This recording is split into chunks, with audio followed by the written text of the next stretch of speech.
Hello everyone, welcome to CS Knowledge Hub. Today we will discuss about operating system structure. So as we all know that operating system is a large and complex system, so it must be structured carefully so that it can function properly and can be modified easily. So the first one is your system structure, simple structure. So usually long time back, operating systems did not have well defined structures. So example of such system is MS-DOS. So this diagram shows the MS-DOS layer structure. So at the bottom you have device drivers and then MS-DOS device drivers, resident system program, application program. So as we can see here, the application program can access the resident system program and it can directly access the base hardware. And then all other programs can also access the base hardware directly. So there is no hardware protection. Your hardware is accessible through by all the programs. So due to this freedom, such freedoms leaves the MS-DOS vulnerable to malicious program and which can make your entire system crash when your user program fails. And as we can see here in MS-DOS, the interfaces and levels of functionality are not well separated.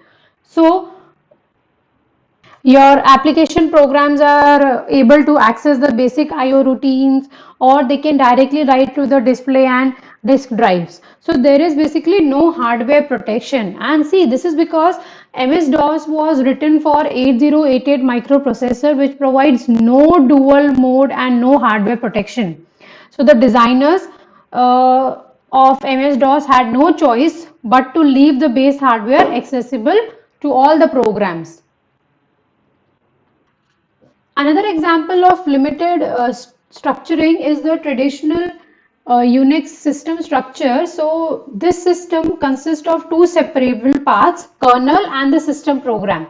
So as we can see in this figure, the first one at the top you have the users and then shell commands, system call interface to the kernels and then various functionalities, and then you have the basic hardware. So basically everything below the system call interface and above the hardware is the kernel. So here as you can see, the kernel is providing the file system, the CPU scheduling, memory management and all other operating system functionalities. So all the functionalities are combined in one level here, and since all the functionalities are combined in one level, this it was difficult to implement and maintain. Why? Suppose you want to change the file system or you want to change the CPU scheduling, then you will have to touch this entire kernel. So it was difficult to maintain. And then the advantage of this system is performance, as there is a very little hard overhead in the system call interface or in communication within the kernel, because all the functions are combined in one level only. So it has a performance benefit. Now the next one is the layered approach. In this, the operating system is broken into number of layers or levels. The bottom layer is the layer 0, that consists of hardware, and then the highest layer n is the user interface. So basically each layer consists of data structures and some operations, and those operations or routines can be invoked by the higher level layers, and any layer can invoke the operations of lower level layers only. So when a layer is invoking operation on the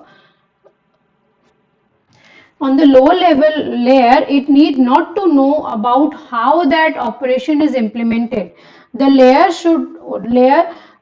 basically needs to know about how, like, what these operations do, but obviously it has nothing to do with its implementation. So each layer hides the existence of certain data structures, operations and hardware from higher level layer. And the advantage of this layered approach is that debugging and system verification is easy.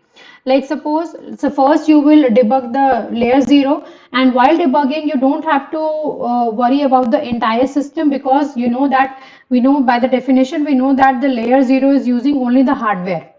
And once you have debugged the layer 0, you can assume its correct functioning while debugging the layer 1, and then so on. So if an errors occur at a particular layer, that error is must be on that layer only, because the layers below it are already debugged. Thus the design and implementation is simplified. Now the disadvantage of this system is that the disadvantage of layered implementation is that they tend to be less efficient. Now, because suppose if a user program is running and it wants to take input from the user, so it will invoke a system call for that, and then that system call will be trapped in input output layer, which will call the memory management layer, which will call the CPU scheduling layer, and then the hardware will be, it will be passed to the hardware. So, and since each layer is calling the layer below it, so basically some data must be need to be passed. So each layer adds some overhead to the system call. So the net result is that the system call takes longer time than it will take on a non-layered system. Now the next approach is microkernel. As we've seen in the case of traditional Unix strict structure, that all the functionalities were compiled into your one level, kernel was providing all the functionalities of operating system. So it was difficult to implement and maintain.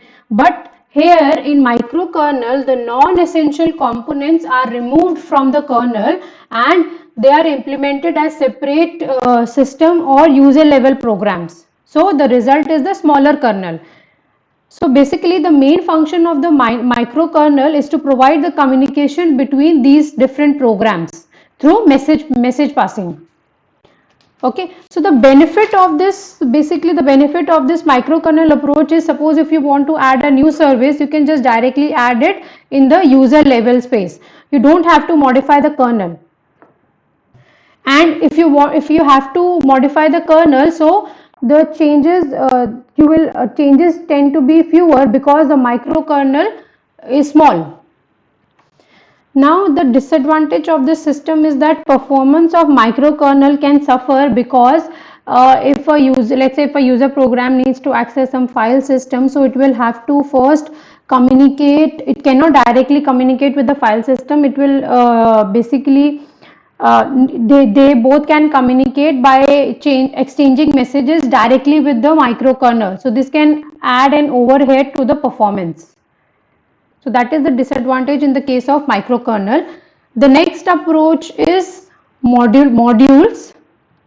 Here in modules you have a core kernel which provides core services, and while the other services are implemented in the form of modules.